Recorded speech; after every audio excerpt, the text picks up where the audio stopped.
I still remember the morning sun filtering through our kitchen window. The same kitchen where we'd spent 25 years sharing burnt toast, coffee, and quiet moments that once felt like love. Our silver anniversary was supposed to mean something, an unspoken milestone that said we made it. But that morning, the silence between us was louder than the ticking clock on the wall. I was sitting at the table, holding a small velvet box with a silver bracelet I'd picked out for her. 25 years, I said softly, trying to smile. You've put up with me longer than anyone else ever could. She didn't look up from her coffee. You always make it sound like endurance, she said, her tone clipped but calm. I laughed, thinking she was teasing. I mean it as a compliment. She nodded slowly. Good, because endurance is exactly what it's been. Then she reached into her purse and slid an envelope across the table. Happy anniversary, Michael. For a moment, I thought it was a card, maybe a love note, maybe something sentimental, something that reminded me of the girl I fell in love with at 22. But when I opened it, the world went quiet. It was a divorce petition. I looked up, expecting her to laugh, to say it was a cruel joke, but she just sipped her coffee, eyes fixed on the cup. After 25 years? I whispered. After 25 years, she repeated. I think that's enough. I sat there, not sure what to do with my hands, with my heart, with the air around me that suddenly felt too heavy to breathe. Why now? I asked. She shrugged. Because I realized I've been living the same year over and over, and I don't want to die in routine. Her words hit harder than any argument we'd ever had. There wasn't anger in her voice, just exhaustion. The kind that comes from staying too long in something that no longer feels alive. I thought we were okay, I said. You always think we're okay, she replied. You mistake comfort for connection, Michael. I wanted to argue. I wanted to remind her of the years we raised kids, built a home, supported each other through sickness and debt and everything in between. But all I could manage was silence. She stood up, collected her keys, and said, The lawyer will contact you next week. I'll stay with Claire for a while. And just like that, the woman I spent more than half my life with walked out of the house we built together. No tears, no scene, just finality. For days, I replayed that morning in my head. Every word, every pause, every sound of the coffee cup touching the saucer. The part that hurt the most wasn't the divorce. It was how easily she seemed to detach. Like she'd already mourned this marriage years ago, and I was only now attending the funeral. I didn't tell anyone right away. Our kids were grown, living their own lives. I couldn't bring myself to ruin their image of us. So I went to work, came home, cooked for one, and sat in silence. The house didn't feel empty, it felt erased. Then, about a week later, I found something in the drawer by her side of the bed. A folded piece of paper, handwritten, addressed to the husband who tried. It wasn't a letter of apology. It wasn't angry either. It was honest. She wrote that she loved who I was, but not who we'd become together. That I stopped seeing her as a woman and started treating her like furniture. Comfortable, familiar, but forgotten. She said she'd been lonely for years, and I never noticed because I mistook peace for happiness. I read it 3 times. Each sentence felt like a mirror held up to the last 25 years. Maybe she was right. Maybe I did grow too comfortable. Maybe I stopped saying, I love you, because I assumed she knew.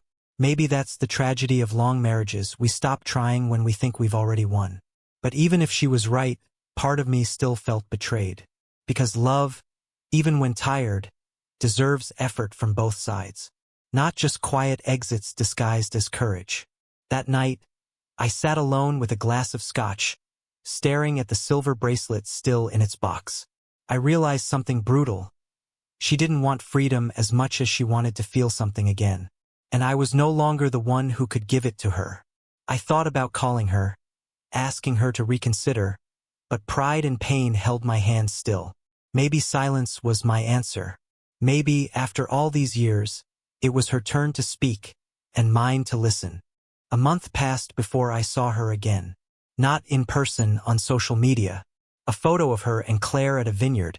Glasses raised, smiles bright, sunlight spilling across their faces. The caption read, New beginnings deserve old friends. I stared at it longer than I should have. Not because I was jealous, but because she looked free. That kind of peace doesn't come overnight.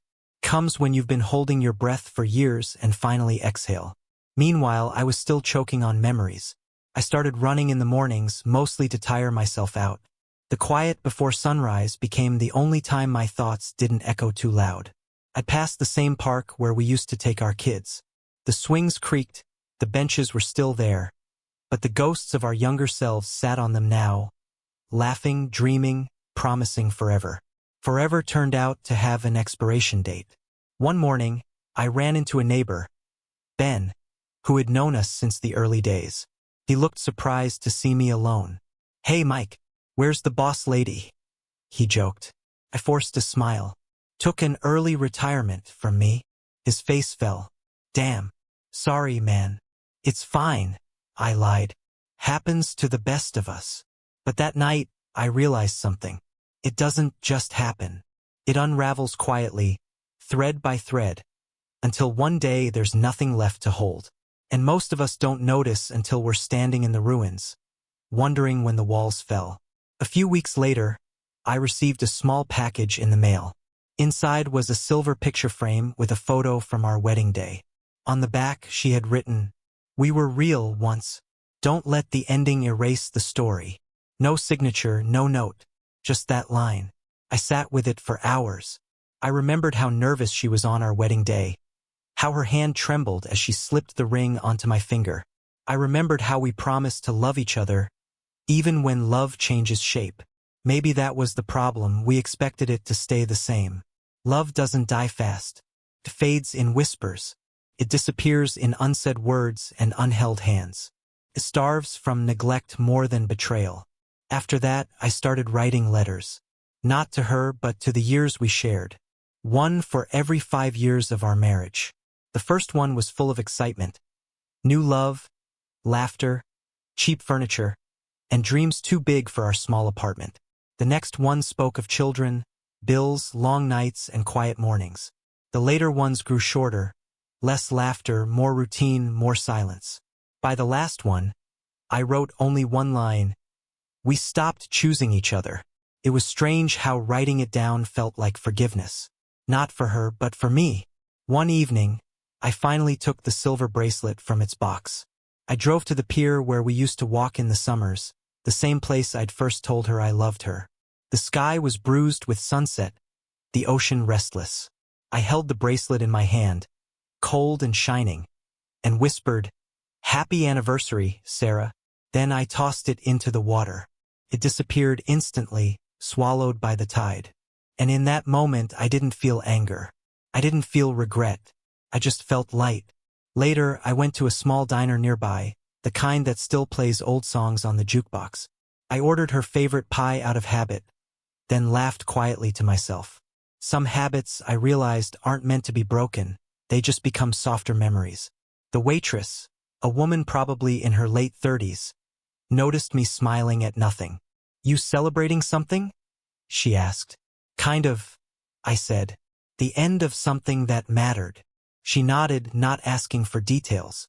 She just poured me another cup of coffee and said, "Well, here's to what's next, then." For the first time in months, I didn't feel like a man left behind. I felt like someone who had walked through fire and made it out still human. Maybe that's all any of us can hope for, to survive the endings without losing ourselves in the ashes. When I got home, I put the framed wedding photo on the shelf, not out of longing, but respect. Because love, even when it ends, deserves to be remembered for what it was, not what it became. That night, as I turned off the lights, the house didn't feel empty anymore. Felt peaceful. Maybe endings aren't meant to break us. Maybe they're just quiet beginnings wearing familiar faces. And as I lay in bed alone, I whispered to the dark, "Thank you, Sarah, for the years, for the lessons, for letting me go when I didn't know how." Then, for the first time since that morning, I slept without dreaming of her.